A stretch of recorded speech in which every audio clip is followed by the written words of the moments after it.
आइए दोस्तों शुरू करते हैं exercise 1.3 question number 1। Write the following in decimal form and say what kind of decimal expansion each has. आपको इन्हें डेसिमल फॉर्म में लिखना है और फिर ये बताना है कि वो जो डेसिमल एक्सपेंशन है वो किस तरह का है। चलिए फर्स्ट पार्ट करते हैं। फर्स्ट पार्ट है 36/100। 36 को 100 से डिवाइड करेंगे तो डायरेक्ट आंसर आ जाता है आपका, क्योंकि नीचे 2 जीरो हैं तो पीछे से आप 2 अक्षर छोड़ के पॉइंट लगा देंगे। ये आपका डेसिमल फॉर्म आ गई। और ये टर्मिनेटिंग है। टर्मिनेटिंग का मतलब होता है कि जब सम पूरा खत्म हो जाता है, आपका डिवाइड होके नीचे 0 रिमाइंडर आ जाता है, तो टर्मिनेटिंग। इसमें टर्मिनेटिंग और नॉन टर्मिनेटिंग ही आपको बताना था। सेकेंड पार्ट है इसका आपका 1/11। तो इसमें 1 को आपको 11 से डिवाइड करना होगा। पॉइंट लगा के 0 लगाना पड़ेगा। अभी भी बात नहीं बन रही है तो फिर 0 से टेबल चलाना होगा और एक 0 और लग जाएगा। अब 11 9 ज़ा 99, माइनस करके 1 आ गया आपका। क्योंकि ऑलरेडी पॉइंट लगा हुआ है तो एक 0 लगा सकते हैं। अब बात नहीं बन रही है तो 0 लगाना पड़ेगा, तो एक 0 और लग जाएगा। फिर ये आपका 9 पे जाएगा। 9 ज़ा 99, फिर से 1 आ गया। अब इसी तरह से ये फिर से 1 आ गया, यहाँ फिर 0 लगेगा और फिर ये 9 पे चला जाएगा। तो इस तरह से 0.090909 एंड सो ऑन, ये आपका आंसर आता रहेगा, कभी भी ख़त्म नहीं होगा। तो 0.09। अब यहाँ पे जो 09 है ना, ये बार बार आ रहा है तो इसके ऊपर आप बार लगा देंगे। और इस तरह के डेसिमल को बोलते हैं नॉन टर्मिनेटिंग रिपीटिंग, क्योंकि टर्मिनेट तो ये हो नहीं रहा और रिपीटिंग है, बार बार रिपीट हो रहा है ना, तो इसे नॉन टर्मिनेटिंग रिपीटिंग बोलेंगे।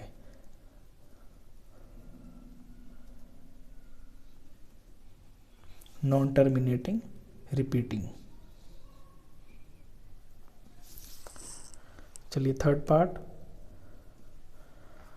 पार्ट है 4 1/8। मिक्स फ्रैक्शन है, पहले इसे प्रॉपर बना लेते हैं, इम्प्रॉपर फ्रैक्शन बना लेते हैं। 8 4 ज़ा 32, 1 33, ऊपर 33 आ गया, नीचे 8 आ गया। अब 33 को 8 से डिवाइड करेंगे। 8 4 ज़ा 32, 1 आया, पॉइंट लगा के 0 आ गया। 8 1 ज़ा 8 आ गया, माइनस करके 2 आ गया। क्योंकि पॉइंट लगा हुआ है ऑलरेडी तो एक 0 लगा सकते हैं। 8 2 ज़ा 16, माइनस करके 4 आ गया। ऑलरेडी पॉइंट लगा हुआ है तो एक 0 लगा सकते हैं। 5 ज़ा 40। आंसर नीचे जो रिमाइंडर आया 0। तो जब सवाल पूरा ख़त्म हो जाता है तो उसे टर्मिनेटिंग बोलते हैं। तो इसका आंसर तो आया आपका 4125। इसका जो आंसर बना 4.125 और ये आपका टर्मिनेटिंग।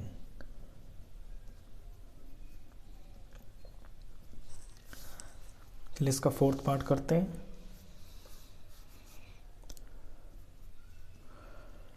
फोर्थ पार्ट है 3/13।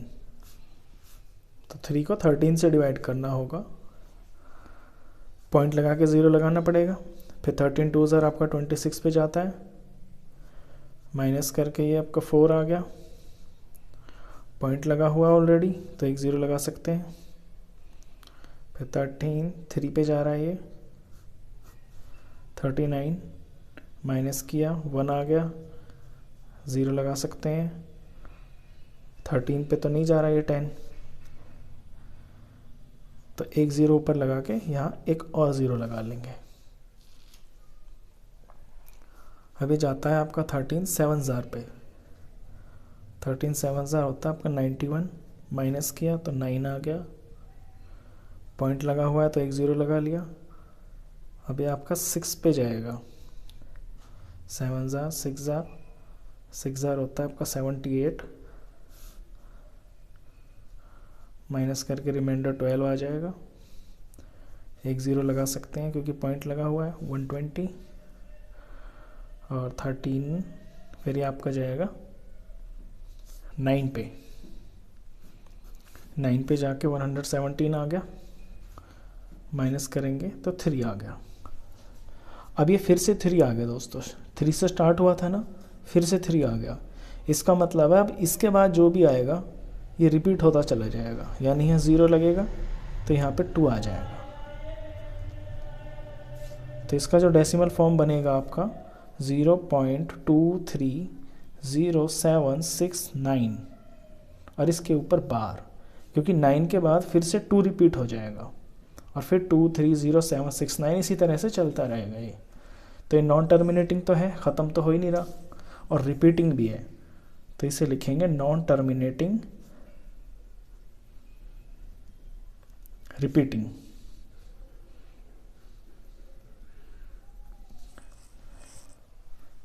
चलिए इसी का करते हैं 5th पार्ट।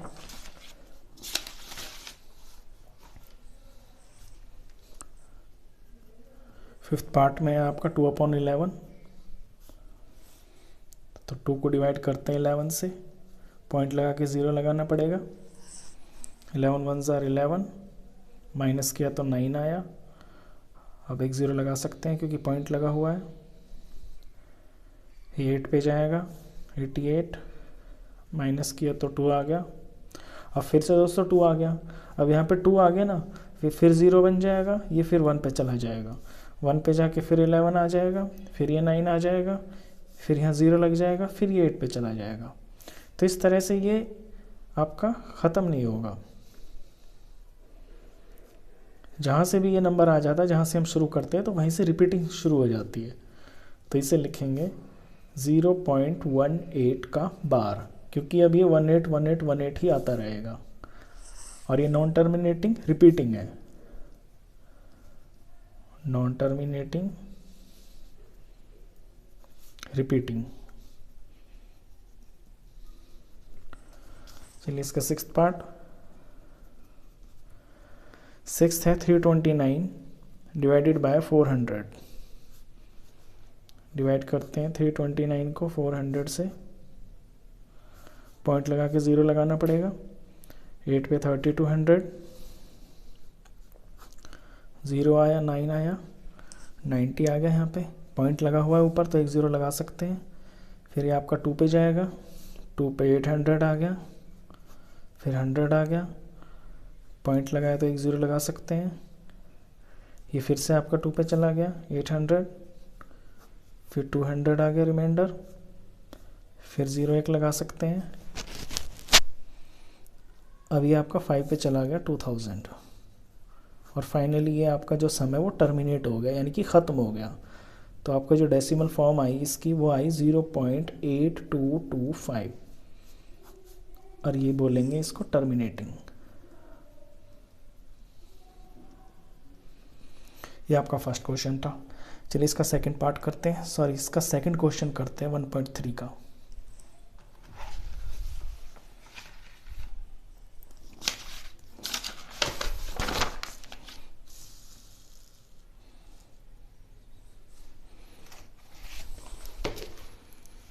क्वेश्चन है, यू नो दैट 1/7 इज 142857 का बार।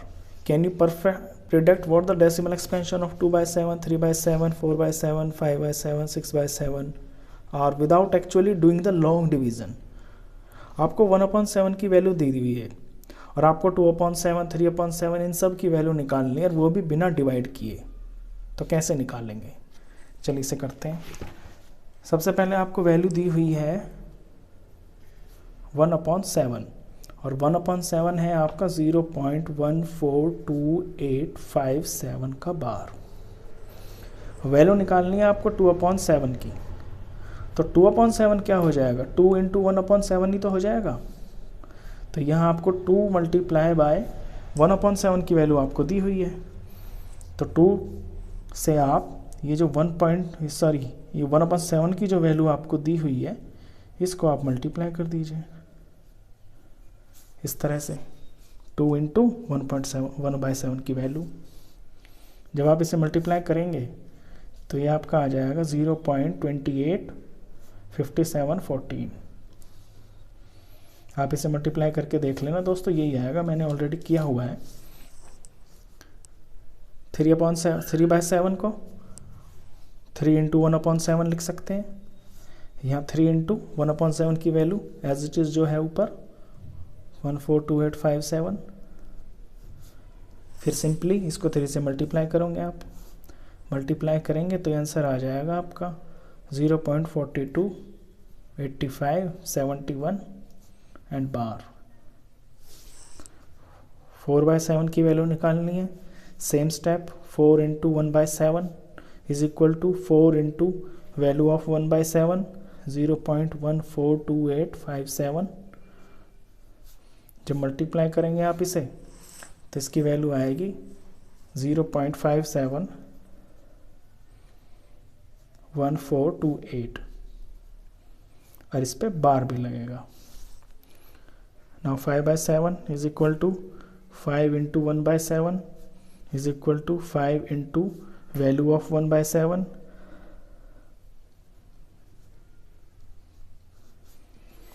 और मल्टीप्लाई करके आ जाएगा आपका 5 को 0.714285 ये बार।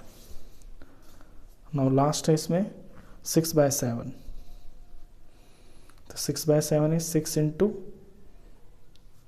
1/7 is equal to 6 multiply value 142857 bar. और जब आप इसे मल्टीप्लाई करेंगे तो आंसर आ जाएगा आपका ये 0.857142 और इस पे बार। ये क्वेश्चन इतना सिंपल था। चलिए इसके बाद थर्ड क्वेश्चन करते हैं, और थर्ड क्वेश्चन आपका काफ़ी इंपॉर्टेंट है, ये एग्ज़ाम में काफ़ी बार आता है।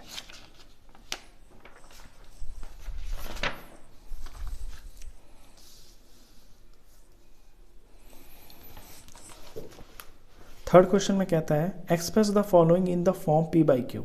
ये जो आपको यहाँ 3 नंबर दिए हुए हैं, इनको आपको P/Q की फॉर्म में बनाना है। Where P and Q are integers, P और Q जहाँ पे आपके इंटीजर्स होंगे और जो Q है वो 0 नहीं हो सकता। तो फर्स्ट पॉइंट है 0.6 बार, 0.6 बार। अब दोस्तों की शुरुआत इस तरह से करेंगे, सबसे पहले आप इसको x मान लीजिए। Let x is equal to 0.6 bar. x is equal to 0.6 bar का मतलब होता है कि 0.6 बार बार, ये बार बार है, लिखता चला जाएगा। अब यहाँ पे पॉइंट के बाद एक नंबर है ना, तो आपको अपने दोनों तरफ, लेफ्ट साइड और राइट साइड, दोनों तरफ इसे 10 से मल्टीप्लाई करना है। तो यहाँ 10 से मल्टीप्लाई किया तो 10x हो गया, और जब यहाँ 10 से मल्टीप्लाई किया तो ये डेसिमल एक स्टेप आगे चला गया, तो ये हो गया 6.666 डैश डैश डैश। तो इससे होता क्या है, x वाली को इक्वेशन को आप 1 रखिए और जो दूसरी वाली आई है इसे नंबर 2 रखिए, कि यहाँ पॉइंट के बाद ये सेम हो जाते हैं आपकी फर्स्ट इक्वेशन में, और यहाँ पॉइंट के बाद ये सारा सेम हो जाता है आपकी सेकंड इक्वेशन में। पॉइंट से पहले आपके बिल्कुल साफ होल नंबर्स आ जाते हैं, और इसके बाद आपको सेकंड इक्वेशन में से फर्स्ट इक्वेशन को माइनस करना होता है। तो लेफ्ट साइड में तो 10x में से x माइनस होगा, और राइट साइड में 6.666 माइनस 0.666, तो यहाँ आ जाएगा आपका 9x, और यहाँ आ जाएगा आपका 6 पॉइंट माइनस 0 पॉइंट, आगे पॉइंट के बाद तो सेम है, सारा 0 ही आ जाएगा। देख के 6.666 है ना इस तरह से, ये 0.666 है इस तरह से, तो पॉइंट के बाद तो 0 ही आ जाएगा। माइनस होंगे आपके होल नंबर, 6 में से 0 गया तो 6 आ गया, तो इस तरफ ये 6 बन गया। अब x कितना हो जाएगा, 6/9, 6/9 आ गया। इसे फर्दर आप काटेंगे तो ये 2/3 आ जाएगा। तो हो गया ना P/Q की फॉर्म का। अब जब आप अपने 2 को 3 से डिवाइड करेंगे ना, तो आपका 0.6 बार ही आंसर आएगा। देख लीजिए करके, पॉइंट लगा के 0 किया, 6 लगा के 18 आ गया, 2 आ गया, फिर 0 लगा दिया तो फिर 6 आ गया, फिर 18 आ गया, फिर 2 लगा दिया, 0 लगा दिया तो फिर 6 आ गया, तो ये 0.6 बार आ गया। तो आपको इस डेसिमल फॉर्म को p/q की फॉर्म में इस तरह से बनाते हैं। चलिए इसके बाद करते हैं सेकंड पार्ट इसका। इसके सेकंड पार्ट में है 0.47 बार। इसी तरह से इसे भी x मान लेंगे, let x is equal to 0.47 bar, और फिर से इसको रीराइट करेंगे तो 0.47 और 7 के ऊपर बार है ना, तो सिर्फ 7 को बढ़ाना है। अब इसे 10 टाइम्स करते हैं तो 10x हो जाएगा, ये पॉइंट इधर आ जाएगा, यानी कि 4.777 इस तरह से। अब पॉइंट के बाद सेम नंबर नहीं बने ना अभी भी, तो इसको फिर से 100 से मल्टीप्लाई कर दूंगा मैं दोनों तरफ, तो ये तो 100x हो जाएगा, और यहाँ जो पॉइंट है 2 स्टेप कूद जाएगा, यानी कि 47 पॉइंट आ जाएगा, और फिर आगे का आपका सेम हो जाएगा। ये इक्वेशन 1 हो गई, ये इक्वेशन आपकी 2 हो गई, और ये इक्वेशन आपकी 3 हो गई। तो यहाँ पे जो काम आ रही है ना इक्वेशन, अब ध्यान से देखिए आपको कि ये सेकंड वाली और थर्ड वाली, पॉइंट के बाद सेम नंबर, पॉइंट के बाद सेम नंबर, तो इस बार आपको थर्ड इक्वेशन में से आपको सेकंड माइनस करनी है। तो यहाँ हो जाएगा 100x माइनस 10x, और यहाँ हो जाएगा आपका 47.777 और माइनस 4.777। तो पॉइंट से पहले आ गए ना बिल्कुल होल नंबर साफ साफ, तो यही बनाने होते हैं आपको। इधर आ गया आपका 90x, और इधर माइनस करेंगे 47 में से 4, तो आपका 43 आ जाएगा, और x की वैल्यू आ जाएगी आपकी 43/90, और 43 को 90 से आप डिवाइड करके देख लेना, आपका यही आंसर आएगा, 4 आ जाएगा, और बार बार 7 आता रहेगा। चलिए इसका थर्ड पार्ट करते हैं।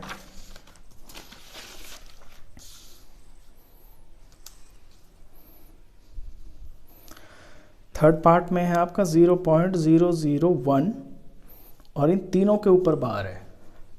तो सबसे पहले तो आप इसे x मान लीजिए, 0.001 ऐसे x मान लिया, रीराइट करेंगे तो 0.001 001 001 और आगे तक एज इट इज।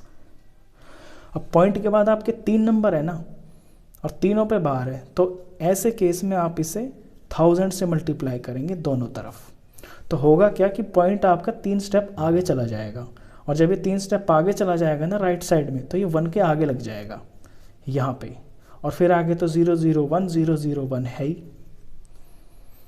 तो आपकी फर्स्ट इक्वेशन में भी और आपकी सेकंड इक्वेशन में भी पॉइंट के बाद सेम नंबर आ गए, पॉइंट के बाद सेम नंबर आ गए, और पॉइंट से पहले एक होल नंबर आ गया इस तरह से।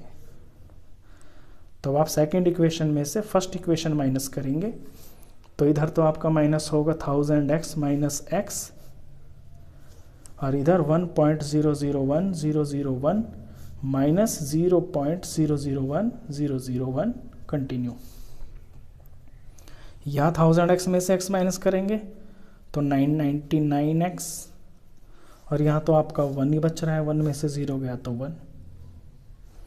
x की वैल्यू निकालेंगे तो 1/999, x के पास जो है 999, ये आपका नीचे आ गया। तो इस तरह से ये क्वेश्चन होते हैं, ये इंपॉर्टेंट होते हैं दोस्तों, क्वेश्चन एग्जाम में ज़रूर आते हैं जो थर्ड क्वेश्चन है। आई होप आपको ये तीनों क्वेश्चन अच्छे से समझ में आए होंगे। वीडियो अच्छा लगा हो तो प्लीज़ इसे लाइक कर देना, और 9th क्लास का कंप्लीट मैथ्स पढ़ने के लिए आप इस चैनल को भी सब्सक्राइब कर देना। Thank you.